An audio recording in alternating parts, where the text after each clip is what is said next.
उत्तराखंड में सिस्टम की लापरवाही पहाड़ वासियों पर किस कदर भारी पड़ रही है, इसकी बानगी चमोली जिले में देखने को मिली है, जहां प्राणमती गांव में गर्भवती महिला को प्रसव पीड़ा के बाद ग्रामीणों ने 6 किलोमीटर पैदल चलकर कंडी और डंडी के सहारे मोटर मार्ग तक पहुंचाया। इस दौरान महिला प्रसव पीड़ा से कराहती रही। इस मामले को लेकर विपक्षी कांग्रेस ने सरकार पर जमकर हमला भी बोला है। इस रिपोर्ट में देखिए। डंडी कंडी भरोसे गर्भवती का जीवन, क्या ऐसे बनेगा विकसित उत्तराखंड?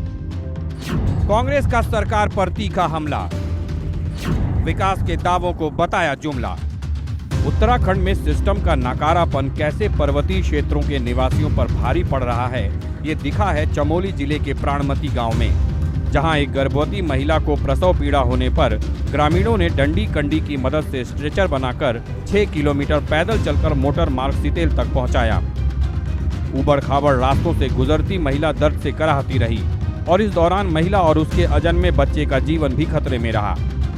सितेल से सड़क मार्ग से महिला को नंदा नगर CHC पहुंचाया गया। ग्रामीणों का कहना है कि पिछले 20 साल से गांव में रोड के लिए केवल सर्वे हो रहा है, लेकिन आज तक सड़क निर्माण का काम शुरू नहीं हुआ है। सड़क नहीं बनने से नाराज ग्रामीणों ने लोकसभा चुनाव के बहिष्कार का भी फैसला लिया था, लेकिन क्षेत्र के बीजेपी विधायक भूपाल राम टमटा ने उन्हें आश्वासन देकर मतदान के लिए राजी कर लिया था। ऐसे में परेशान ग्रामीणों की अपील है कि नेता उनसे झूठे वादे करके वोट लेने की बजाय उनकी समस्या का समाधान भी करें।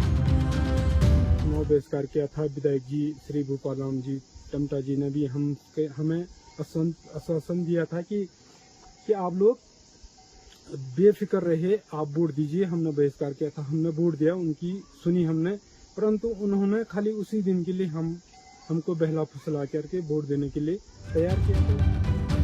प्राणमती गांव में गर्भवती को डंडी कंडी के सहारे ले जाने के मामले पर कांग्रेस ने बीजेपी और सरकार पर तीखा हमला बोला है। कांग्रेस का कहना है कि बीजेपी सरकार केवल झूठे वादों के सहारे जनता को गुमराह करती है, लेकिन धरातल पर कुछ काम नहीं हो रहा है। वहीं बीजेपी का कहना है कि सरकार प्रदेश के विकास को लेकर गंभीर है और जहां भी समस्या है उसे दूर करने के प्रयास किए जा रहे हैं। सरकार की विकास की जितनी भी बातें हैं सारी की सारी जुमलेबाजी, सारी जुमलेबाजी कर रहे हैं। आप देख लीजिए प्राणमती गांव चमोली का, जहां पर प्रसव पीड़ा से जो पीड़ित महिलाएं हैं उनको डंडी कंडी से रोड में लाना पड़ रहा है। 7-7, 8-8 किलोमीटर, 10-10 किलोमीटर पैदल चल के आते हैं और कंधे में ढो रहे हैं लोग बाग, और ये सरकार इसको विकास मानती है। दूसरी ओर सड़क सहित अन्य जो जन सुविधाएँ हैं उनमें भी बहुत बड़े परिवर्तन हुए हैं और इसी कारण से आज प्रदेश के कोने कोने तक सरकार की सुविधाएं पहुंच रही हैं।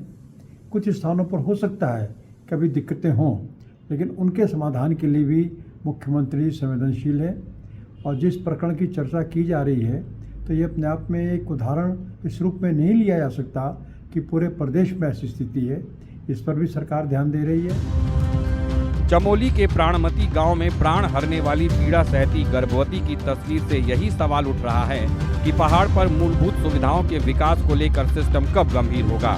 सवाल ये भी है कि हालात ऐसे रहे तो विकसित उत्तराखंड का संकल्प कैसे पूरा हो पाएगा। देहरादून से संवाददाता शुभांगी भट्ट के साथ ब्यूरो रिपोर्ट, हिंदी खबर।